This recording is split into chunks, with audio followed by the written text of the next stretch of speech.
Lobster, got it back yet? Lobster's a 10, I told you grab it. This video is brought to you by T-Blocks. Enjoy the content now, but stay for the shilling later. Welcome to Lobster Magnets and Friends. I'm here with my buddy Zavel. Yo. We're here to talk about chapter 899 of One Piece. Yeah, because Goro isn't around. I'm going to have to probably read more on Zavel for shit. Yeah, I have no idea where he is. Maybe he's dead. I don't know. Who knows? Who knows? I'm sad to not be able to drag him to this crap. But yeah, but let's talk about something happier. Something that isn't fucking Gotham, because that is the... Oh, God. I mean, I bitch about everything. I bitch about Promised Neverland. I bitch about fucking One Piece. But watching this shit is just... Oh, my God. I feel like I just have to give... I have to give the last two chapters a 10, because it's not Gotham. So yeah, what do you think of the most recent Great Escape we've had on Promised Neverland? Oh shit! I haven't been keeping up with Promised Neverland. No, my bad. There we go. Whatchamacallit, One Piece. I had a complete mind fart there. I'm enjoying it. It's kind of wrapping everything up. I'm having fun. I have to say, probably my favorite moment of the last few chapters has to be Jinbei losing his shit while at the helm, as Luffy and Sanji are bickering, and Judge is like, "You're a worthless person. You're too nice. You help people. You make food all the goddamn time. You fucking get off my fucking lawn. You're not a fascist at all." And it's like, and just like Luffy is like, why is he listing all your best qualities? And I just kind of lost my shit a little bit. You really like that moment. Well, that was like a great character moment. I mean, that is probably like the best compliment you could ever hope to receive. Like, you're not a fascist at all. I'm like, no, thank you very much, I guess. It's almost like, oh God, can you imagine like Trump do this to children? Like, why aren't you an asshole making billions of dollars? What? How dare you actually tell the truth? Honestly, it's just like I kind of imagine like fucking Goebbels just like, you're not a fascist at all. And like, thank you. You're welcome, I guess. It's just Jinbei losing his shit about it. Jinbei is such a straight-laced character that it's always a fucking treat to see him happy about anything. Just kind of laughing and smiling about anything. It's funny. I've heard like some people complain about like Jinbei being like a boring character, but like, you know, my argument is that we have like so many wacky characters in like the Straw Hats. I like Jinbei. He's a wonderful straight man. He's the ship dad that no one ever knew they needed. I guess you could say that like Robin kind of keeps everyone in line, but like she's still kind of wacky on occasion. And I feel like Jinbei's the same way. It's like you have the two fucking adults on a ship full of immature jackasses. Well, they did have that great scene where like Robin, Frankie, back in Zoe, you remember when Robin, Frankie, and Brooke are like, we are the adults of the crew. We must prevent the samurai from entering in the country because of everything the minks have endured. And then they just wind up all falling asleep. Yeah. Because you could say Frankie's like the crazy uncle or dad role, but he's not very but responsible like, either. He has his fucking problems. Like he has his like weird mech that doesn't fire lasers. He fires lasers and shit like that. Which I know is like a running joke, but I'm still disappointed it doesn't fucking shoot lasers on its own. It's fucking stupid. I mean, it has nipples, doesn't it? Why does it fire lasers out of its nipples? I feel like that is just a waste of space if you gave it something like that. Yeah, the Mecha Frankie was always kind of like disappointing to me. Yeah. Even though half of it is like built as like a gag. It is, but I don't know. I'm really kind of looking forward to the fact that the Straw Hats have like a real straight man again. And an uber competent straight man. Look, spending any amount of time with the fucking Straw Hats, you kind of fall victim to this like slow decline in your sanity and your ability to take anything with a straight face. Yeah, I guess like we saw with Law throughout the course of his little journey. Yeah, I don't like bread. it was still one of my favorite fucking law quotes. So yeah, I'm surprised you like that moment so much, even though it was like 2 chapters of like, the first one we had like, they're running away from the Germa 66, and then the next one they're running away from the fleet, and then that, freaking giant, like weird giant thing from Fishman Island saves the day. Yeah, that was so fucking weird. But I feel like because I've been watching so much Gotham, my standards are so low at this point that literally anything would get a 10 out of 10 from me. And were you shocked when the Big Mom pirates were like, gouge Pedro's eyes out, even though we got denied to see his Sulong form? I mean, I guess we all know it's not gonna fucking happen. Yeah, of course not. I mean that's I mean we've gotten far enough away from Ace that like anything could happen feeling is just sort of gone. It's going to take another major person or major character death to reinvigorate that again. True. And also, I'm just still a little irritated that they're trying so hard to redeem Germ 66. Like, they're fascists. They're literally fascists, you guys. Come on. They have the flag and everything. Yeah. They're basically like Power Ranger Nazis.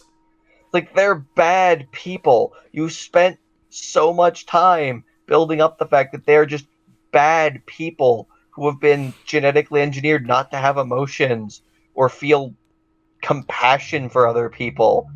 Like, Reiju was supposed to be like the weird exception because she actually like was a halfway decent person. So like I could see her showing up and kind of like trying to help Sanji while everyone else objected that she was doing it and just tried to get the fuck out. Yeah, that is interesting. You're about the whole it's a good argument for the non-emotions part, because you expect his like shitty brothers to be like, "Oh, I can't believe we got saved by the reject," but they don't care. They're like ultimate utilitarian pragmatists. Yeah, it's just like I could see them being irate about it. The fact that it's like, I can't believe all our shit didn't work. Well, fuck you. I guess we'll have to fucking get better shit now, and fuck you. I kind of hope you die.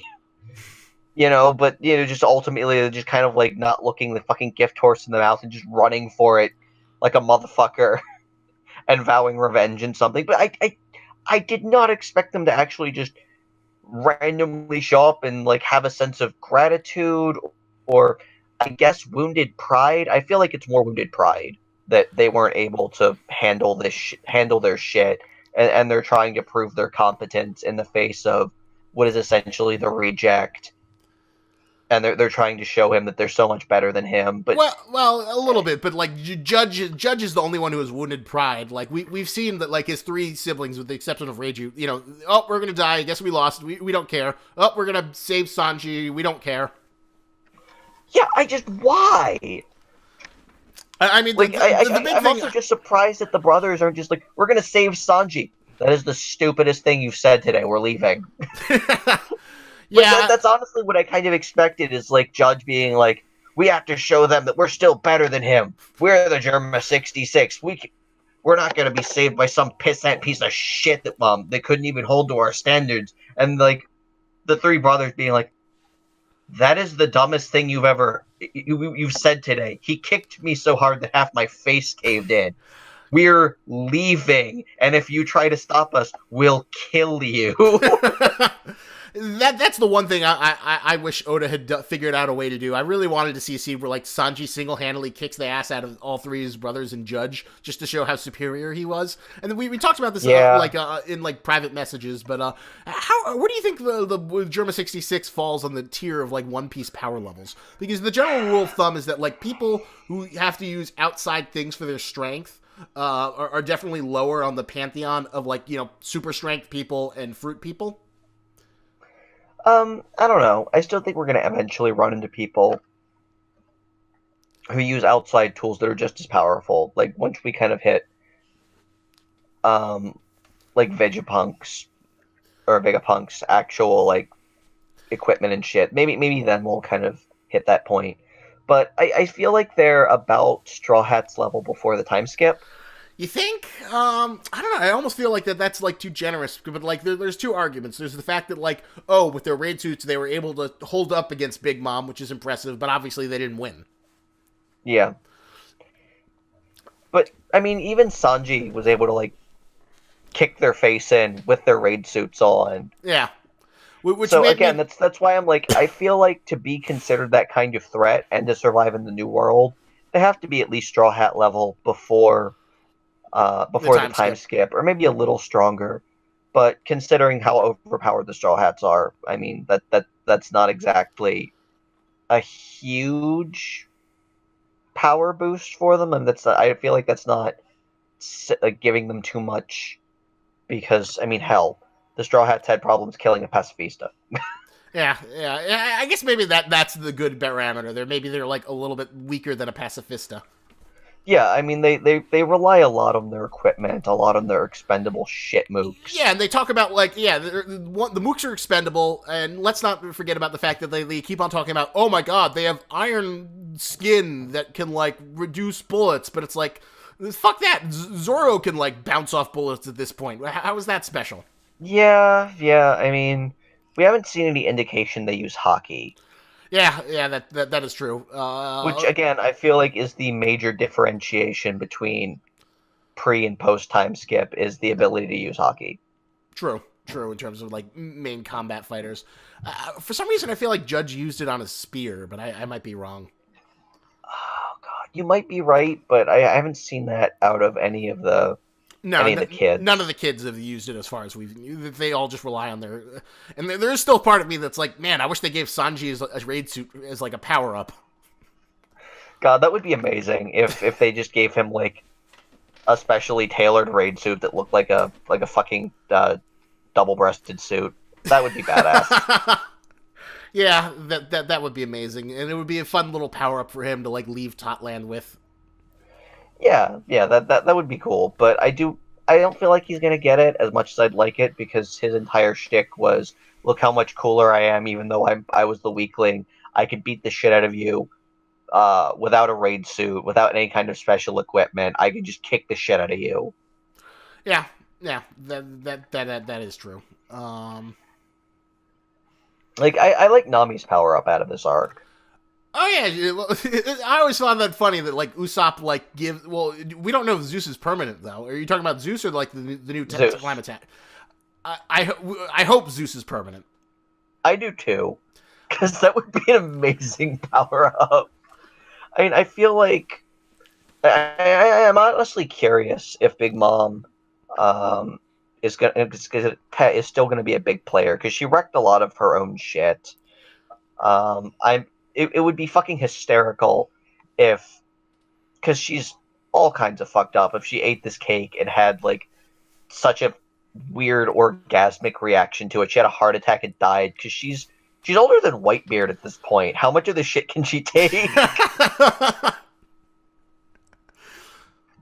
Who knows? Maybe she'll like the cake so much that she'll become like an inadvertent ally with the Straw Hats by the final arc. But I feel like she eats people. Yeah. I feel like I shouldn't have to keep qualifying morality in this fucking series. Fair enough. Everybody likes Pudding. She's such a good person now. No, she's not. She's still a monster. Maybe Big Mom will be your ally because she likes the cake so much. Again, she eats people and rips out little bits of their souls to power like her cutesy little creations. She's a monster. Wow, look at the Germa 66 trying to redeem themselves. They're Nazis. Alright, I gotta get going soon, so let's wrap this up. What would you give these two chapters, or these past 3 chapters? I'm feeling so generous because it's not One Piece 9s. Because it's not Gotham. It's not fucking Gotham. It gets a 9. Everybody gets an A. You get an A. You get an A. You get a fucking gold star sticker. Yeah. No one has done something nearly that fucking stupid. I mean, I guess One Piece has, but it's One Piece, so it's that kind of like brilliant stupidity that after about say 10 chapters, you never understood why you hated it to begin with. Yeah, it's a special sort of wackiness that like is the flavor of the thing. I'd give it a solid 8. I think it's definitely a good, but I am so ready for them to Cuda burst. I hope like chapter 900 is them Cuda bursting the fuck out of there, and then we can move on to other stuff. Yeah. You know, you had some fun, you had some good moments, Oda, but like let's not get into Dressrosa territory, which we are dangerously close to. Let us cut the fuck out and never talk about this again. And move on to bigger things. Yeah, the only thing I'm gonna miss out of this arc is fucking Big News Morgan's. Oh yeah, that was the last thing we didn't discuss. Big News Morgan's exit. I'm so sad about that. I want a series of like those one panel pre-story things just about Big News Morgan. I don't know what the fuck he is. He's not a mink, I assume. Maybe he's something else. Isaac Lobster suggested that maybe he's just like some guy who ate like the bird fruit model giant fucking canary or something. I'd be really excited about that if he just like really likes being a fucking canary person all the time. Just all the time. Well, fingers crossed. Like, Big News Morgan has definitely become one of the best, like, little side characters we've gotten in a long time. He's got a fun gimmick of just this guy who just loves his big news. Yeah. I want more of him. I really just want more of that asshole. Fingers crossed that he'll, like, you know, somehow bring down the Big Mom Pirates, or, like, he'll reveal all the shit that went down and somehow decrease her standing in the world. Although, you know what would be, like, just massively fucked up? What? If Stussy kills him. No! Because she doesn't want to upset the power balance in the new world, so just, like, murders him on the way out, and then just skips back to CP0 with blood all over her hands. Oh, that would be tragic. Like, we can't let the world... that would be, like, so bold. I mean, if I was writing One Piece, that's what I would do. But I am drastically darker than Ode. True. All right, so I think that finishes our thoughts on this week's One Piece. Thanks for hanging out with us and hearing our thoughts. And remember, lobsters and potatoes, but don't you grab it. All right. Do you like clothes but hate shopping? Then T-Blocks is the subscription service for you. But I know what you're thinking. But Lobster, how is that any different than Loot Crate or the other subscription services? Well, T-Blocks sends you t-shirts, which is clothing, which is actually useful, unlike the useless swag junk that Loot Crate keeps peddling on gullible schmucks.